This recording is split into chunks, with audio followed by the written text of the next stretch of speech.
Salam sejahtera, nama saya T. Tinjin dan saya akan membentangkan pengenalan kepada kontrak sosial sebagai asas kepada pemufakatan di negara Malaysia. Menurut Kamus Dewan Perkataan Pemufakatan, bermaksud perundingan antara dua orang atau lebih dua orang untuk memenuhi dan mencapai persetujuan mereka. Ini merupakan kerjasama antara satu sama lain untuk mencapai maklumat yang ditetapkan. Selain itu, kontrak sosial merupakan satu persetujuan atau kesepakatan kaum Melayu untuk memelihara kepentingan bangsa yang diadakan di negara Malaysia seperti kaum Melayu, Cina, India, Kadazun, Bazau, Iranun dan sebagainya. Dengan kontrak sosial ini, penduduk negara Malaysia tetap dapat hidup dengan harmoni dan kesejahteraan hidup. Perjanjian ini tidak bertulis atau ditandai oleh mana-mana pihak. Perlembagaan Persekutuan 1957 dirangka merujuk kepada isi yang dikemukakan dalam kontrak sosial ini. Hal ini dapat mewujudkan keharmonian dan menyatu padukan semua kaum di negara Malaysia. Di dalam perlembagaan negara ini telah ditetapkan dalam kalangan pemimpin dan kumpulan elit untuk memberi kewarganegaraan Malaysia kepada orang-orang Melayu dan tanggungjawab yang di-Pertuan Agong untuk menjaga kependudukan keistimewaan orang Melayu dan penduduk asal di Malaysia. Oleh itu, kontrak sosial dalam perlembagaan utama adalah perkara ketiga, Islam sebagai agama persekutuan. Perkara ke-14, kewarganegaraan melalui kuasa undang-undang. Perkara kepada 152, bahasa Melayu sebagai bahasa kebangsaan. Dan akhir sekali, perkara 181, kedaulatan Raja-Raja Melayu. Hai, nama saya Leong Ji dan saya akan membentangkan tentang objektif kajian. Kajian ini dijalankan untuk mencapai objektif seperti berikut. Yang pertama, mengkaji akta perlembagaan yang telah diwujudkan untuk mengimbangkan sosial antara kaum. Yang kedua, mengkaji tahap pengetahuan dan kefahaman pelajar Universiti Teknikal Malaysia Melaka terhadap kontrak sosial. Dan yang ketiga, mengkaji pendapat pelajar UTM tentang kontrak sosial untuk terus dihayati oleh generasi yang akan datang. Selamat sejahtera Puan Nur Fazila dan rakan-rakan sekalian. Nama saya Lau Kak Hei dan sekarang saya akan membentangkan bahagian dapatan kajian untuk tugasan kumpulan saya.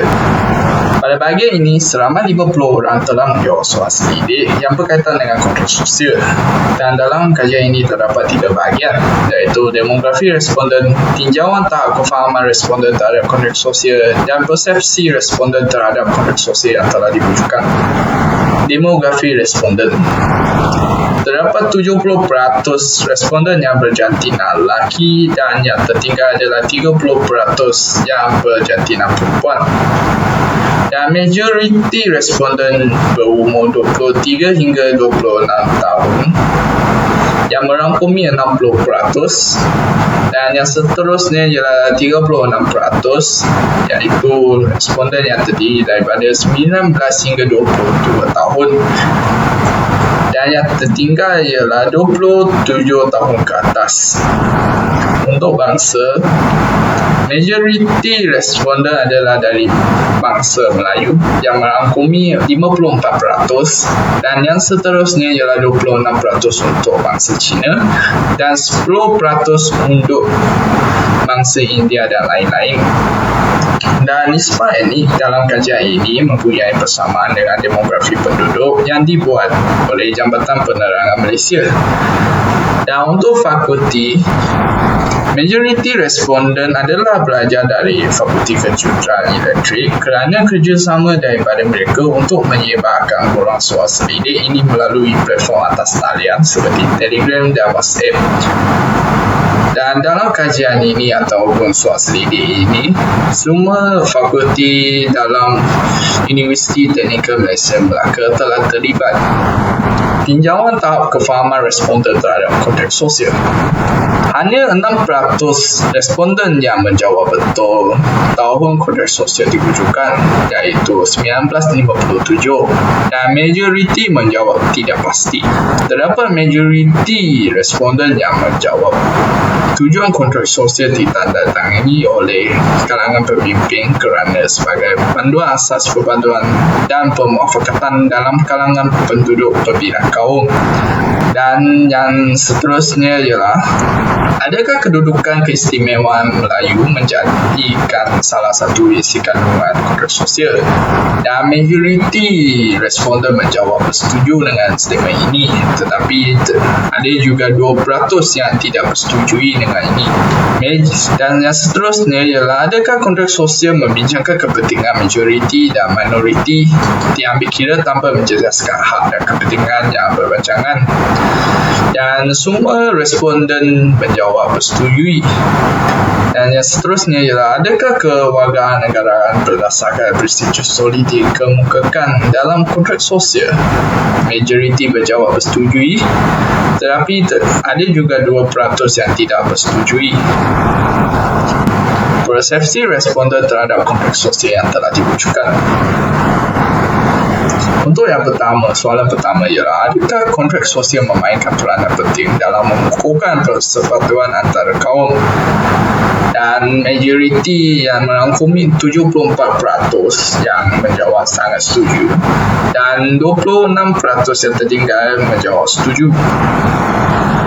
Dan yang seterusnya ialah, adakah kontrak sosial dapat terus dihayati oleh generasi yang akan datang? Majoriti menjawab sangat setuju, 36% menjawab setuju, ada 10% yang tidak pasti, dan hanya 2% yang menjawab tidak setuju. Seterusnya ialah, adakah kontrak sosial yang diwujudkan merupakan satu keunikan pentadbiran negara Malaysia? Dalam respons ini, terdapat 4% responden yang menjawab tidak setuju, dan 12% yang menjawab tidak pasti, dan yang perseratusan yang tertinggi adalah 46% yang menjawab setuju. Dan seterusnya ialah 38% yang menjawab sangat setuju dengan ini. Patutkah kontrak sosial terus dikekalkan? Terdapat balasan negatif daripada responden, iaitu terdapat 2% yang menjawab sangat tidak setuju, dan 2% juga dengan statement tidak setuju, dan 18% yang menjawab tidak pasti, 40% yang menjawab sangat setuju, dan 38% yang menjawab sangat setuju. Dan untuk bahagian langkah cadangan penambahbaikan, saya akan serahkan kepada rakan saya. Itu daripada saya. Sekian, terima kasih. Nama saya Wong Chong Long. Sekarang saya akan bentang tentang langkah penambahbaikan. Tahap pengetahuan responden di UTM terhadap kontrak sosial adalah tahap tinggi. Majoriti responden jelas tentang kewujudan kontrak sosial, tetapi ada juga responden yang menolak konsep kontrak sosial.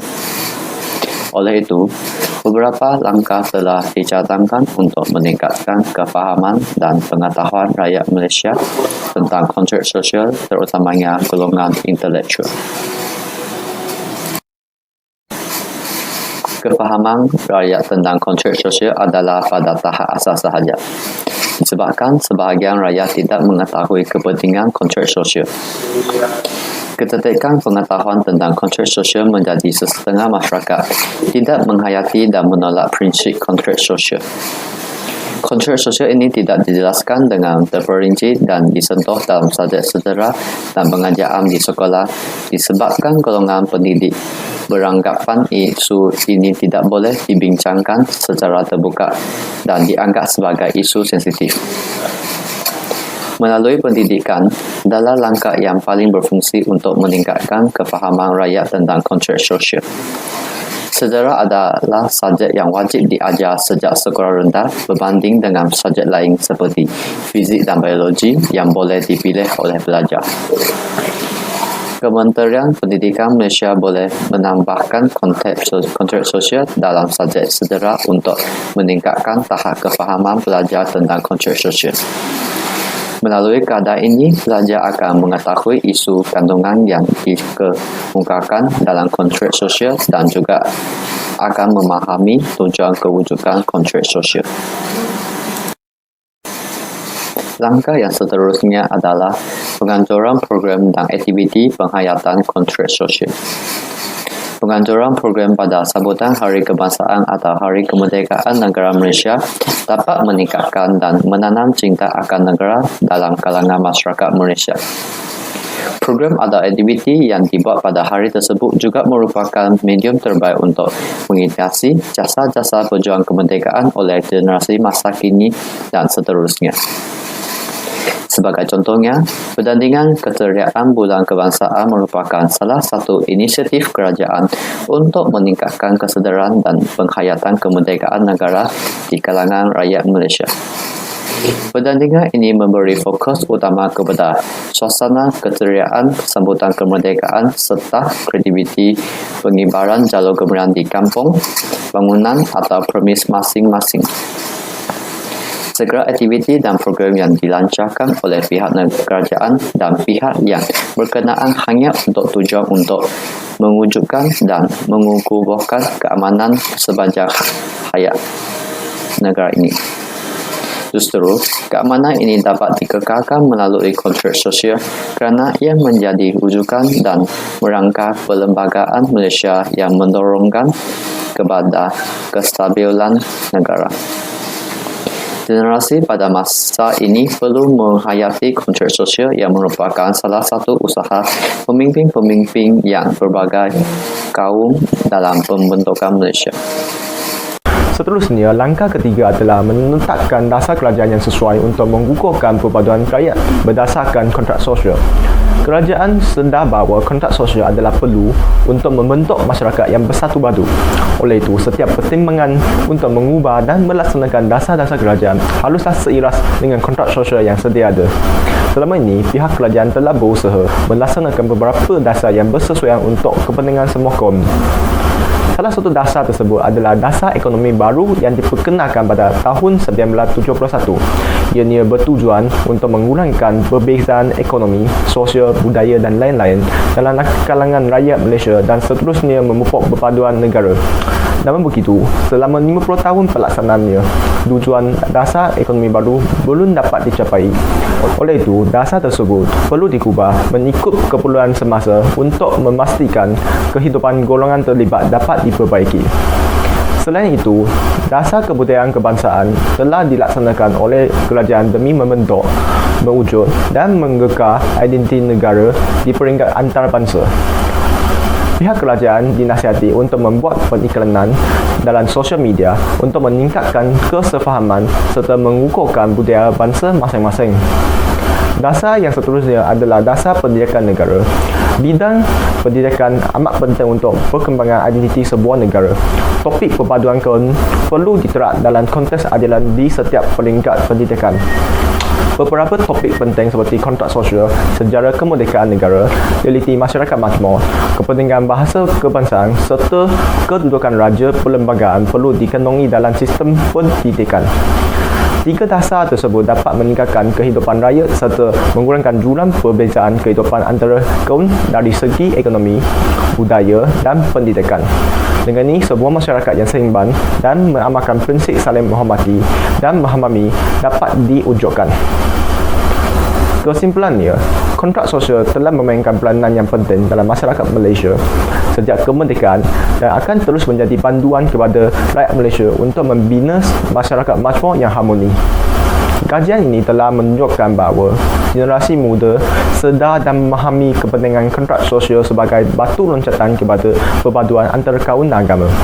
Untuk terus menggegarkan kemufakatan rakyat Malaysia, kerajaan perlu melaksanakan dasar negara untuk mempertimbangkan kontrak sosial dalam masyarakat kita sambil menjaga kepentingan semua golongan rakyat Malaysia. Sekian, terima kasih.